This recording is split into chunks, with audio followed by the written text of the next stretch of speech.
Hi everyone, I'm a little bit early, sneaking on just to make sure that everything's working before everyone pops on to say hello. I've had a lot of emails from readers saying that they're going to try and make it today, so it'll be interesting to see how many people turn up. So as usual, as soon as you come in, if you can hear me, please say hello in comments so that I know that you're here.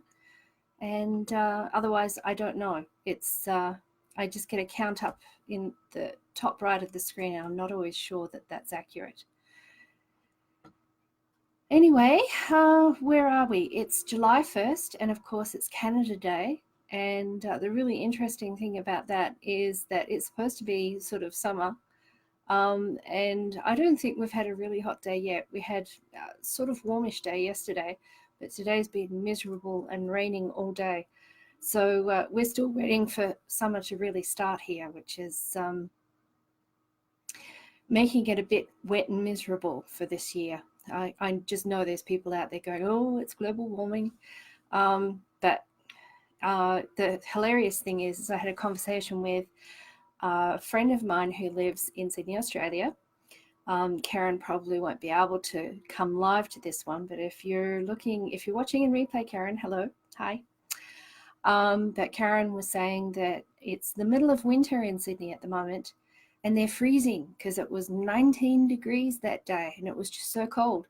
At which point I started laughing my head off because the day that she was talking about, it was only 17 degrees here and this is summer. So that just gives you, and of course that's Celsius, by the way. So if you're used to Fahrenheit, let me see, 19 is, oh, wow. I'm not sure what that is in Fahrenheit. Sorry, it's been that long since I used Fahrenheit. I can't remember it anymore. But perhaps someone that's listening, if they know what the 19 degrees is in Fahrenheit, they might mention it, please. Other than that, as soon as I finished here in this with this Facebook Live, I'm going to be heading to dinner. We're having a family dinner tonight because it's Canada Day.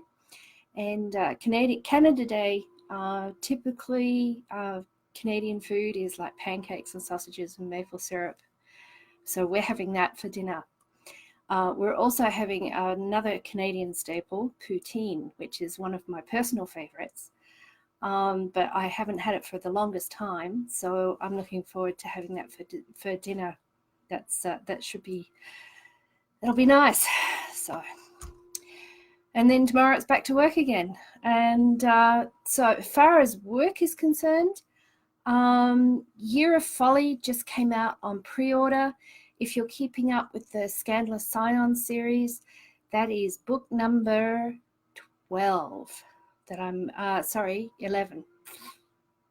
Yes, 12. I'm losing track. Anyway, book 12, let's say it's book 12 for right now. There's only one more book left in the series. I did get an email from someone earlier in the week who's like, oh no, the series is ending. I can't believe it. And yes, the series is ending, but I don't know if you remember the history of the series. It's actually a spin-off series. It's the second series in the Scandalous universe. And the first one was Scandalous Sirens, not Scions. And I did get an email from someone during the week who was asking that, do you have to read the Scandalous Sirens series in order to follow the Scandalous Scions series, the spin-off series? And as I said to her, and I'll mention it here, no, you don't actually have to have read the first series in order to enjoy the second one, because all of the critical information is passed on in the second series. So you don't actually miss out on anything. But if you do like your background information, if you like to know character histories and stuff like that, which is me, I'm afraid, I like the full story, then reading Scandalous Sirens, the first series, will give you all the background information in a way that you don't miss anything out when you go into Scandalous Scions. So there is that. And what else did I have as far as email is concerned this week? Oh, yes. Apart from Year of Folly coming out, I also launched the 100th book giveaway. I don't know if you have caught up with that yet. If you go to my website, and I'll just put the link in here very quickly.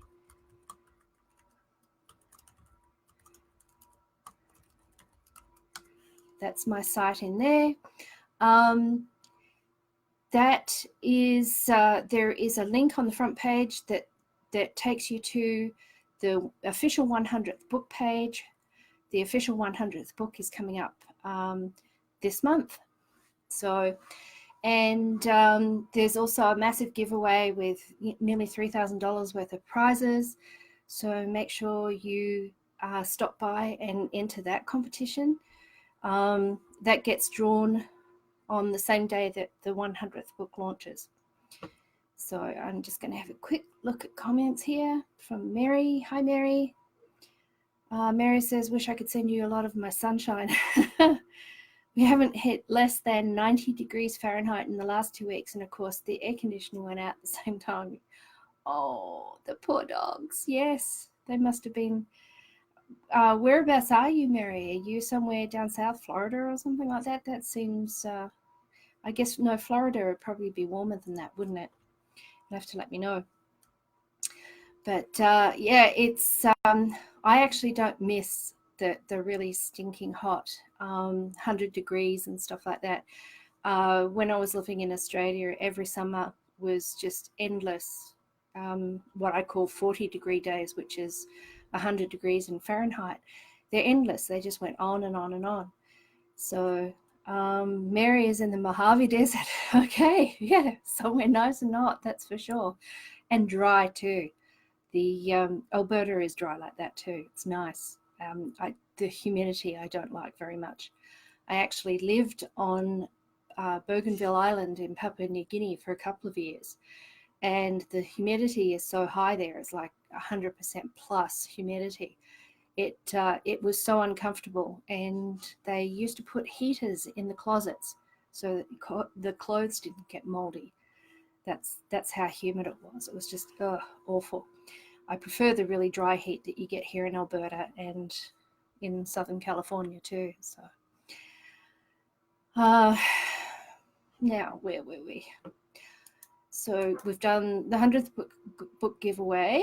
I got an email during the week from, I won't mention her name, but the very beginning, when readers first sign up for the email list, one of the things that I ask is, what are you watching at the moment? What's good? Tell me what you've been watching.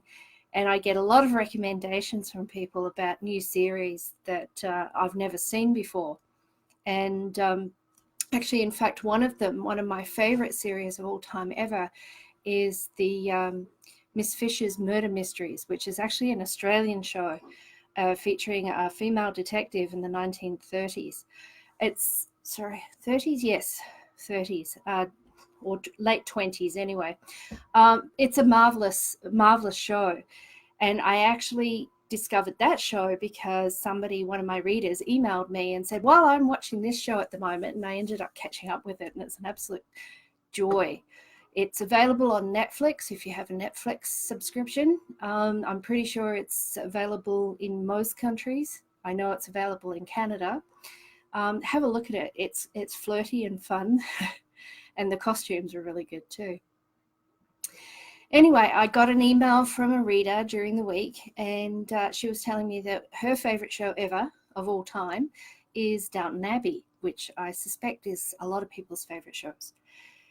And she was saying that she had the DVD of the entire series and watched it over and over and again. And I mentioned very casually, oh, you must be really looking forward to the movie then. And she's like, what? There's a movie? Yes, there's a movie. So I thought I'd see. Are you guys aware that there is actually a Downton Abbey movie coming out? I dug up the official trailer, which I thought I'd pop in here for you. There we go. Probably don't pop off and watch it right now. But when the chat's finished, go and have a look at that. It looks absolutely marvellous. So I'm actually looking forward to that a lot. I have watched all the Downton Abbey series myself, and it was a lot of fun. So more mailbag. Don't forget, if you're in the room, in the chat, do say hello so that I know that you're there. And if you've got any questions at all, throw them in comments and I will get to them. And in the meantime, I've got a few that have come in via email. One person who was afraid she might miss the chat tonight. I forgot that it was Canada Day. So all the Canadians are emailing me saying, I can't come, I've got to do dinner. So anyway, for one of those Canadians, she sent me her questions by email. So I thought I did actually answer them directly.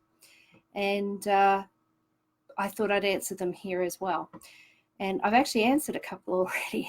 So, but the first one, she was saying that she's just finished catching up on the Kiss Across Time series. And the very last book, MARIT was obviously having issues with the character David. And she's like, oh my God, did I miss their whole story?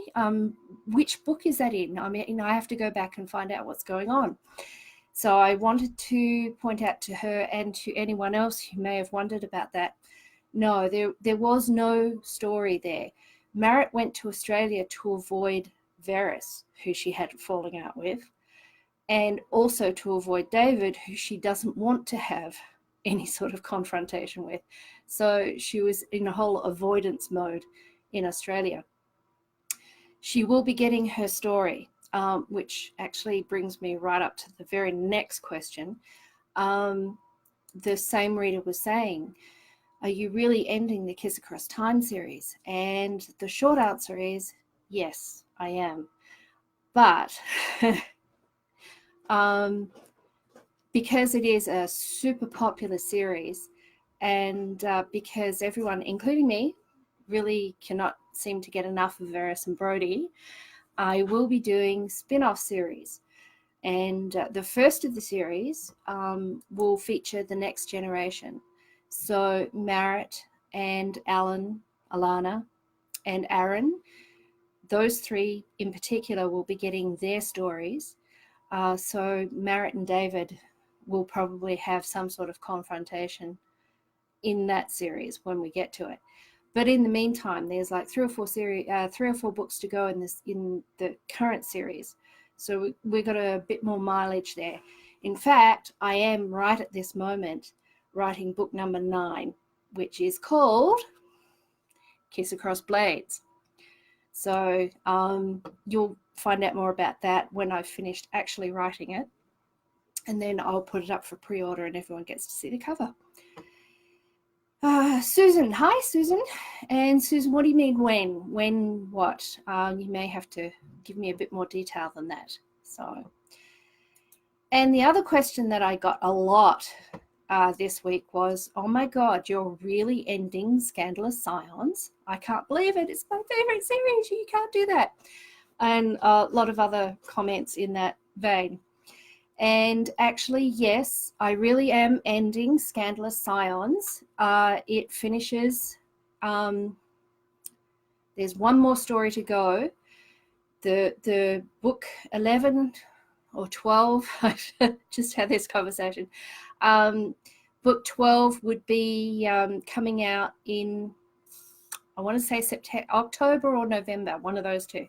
It just went up on pre-order. It's called Year of Folly. I will be announcing it on the email list later in the week and stuff like that. But if you go have a search on Amazon or wherever your bookseller is, you'll probably find it. It's also on my site, so you can read the excerpt there. And that's book 12. Then there is one more after that. And the last book in the series is called Queen of Hearts. And I won't say whose story it is just yet, but I do know I have got the story generally worked out in my head. that is the end of the series, because that is all the children. They're all done. They've all had their stories. They've all got partners of some sort or another. Sometimes a sort of a second half partner, depending on who you're talking about.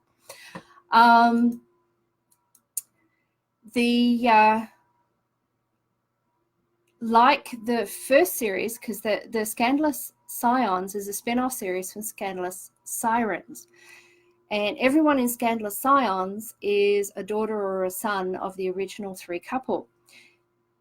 There will be another spin-off series. In fact, there will be quite a few spin-off series.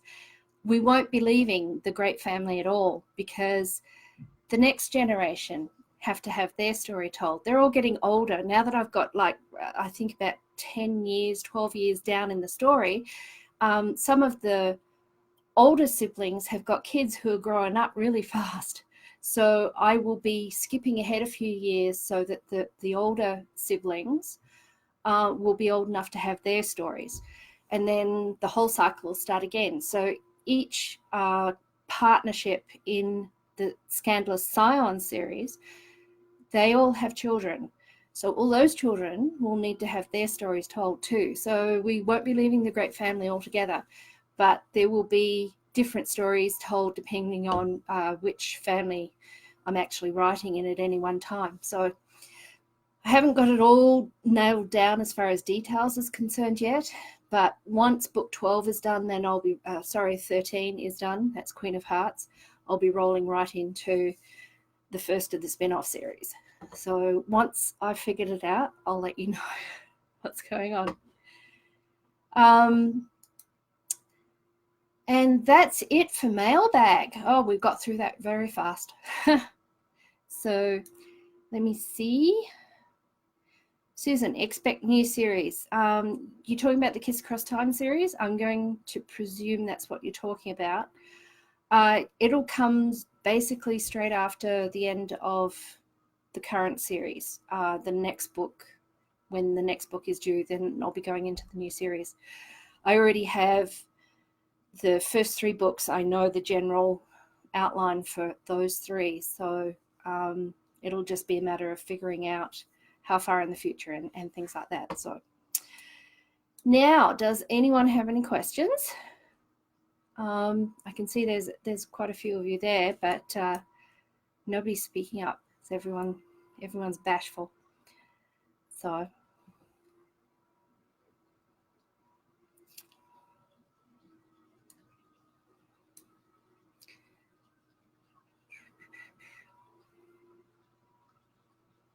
no, everyone's all very quiet.